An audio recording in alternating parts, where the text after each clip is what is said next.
এক বাজারে 3টা মসজিদ আছে, সেই মসজিদের মধ্যে এক মসজিদের মধ্যে এসি আছে, জোহরের ওয়াক্ত হয়ে গেছে, তখন আপনারা কোন মসজিদে যাবেন? সবাই উত্তর দিন। হ্যাঁ, এসি এসি বিষয়। আচ্ছা, এখানে অনেকেই প্রশ্ন করতে পারেন নামাজ পড়বো আল্লাহ, তো গরমের মধ্যে নামাজ পড়বো, আমি শীতের মধ্যে ওই এসির মধ্যে গিয়ে কেন নামাজ পড়বো?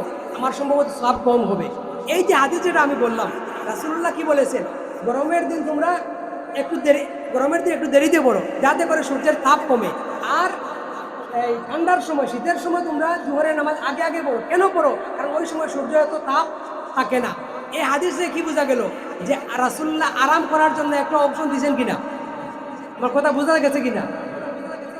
হাদিস থেকে দেখা গেল রাসূলুল্লাহ অপশন দিয়েছেন যে গরমের দিন, গরমের কারণে তুমি একটু শান্ত অবস্থায় পড়ো। তার মানে বোঝা গেল একটা অপশন রাসূলুল্লাহ দিয়েছেন। তো এজন্য যদি আমরা এসির এই মসজিদে গিয়ে নামাজ পড়ি, এসির মসজিদ খুঁজে, এটা কোনো সুন্নতের খেলাফ হবে না, এটা সুন্নতের খেলাফ হবে না।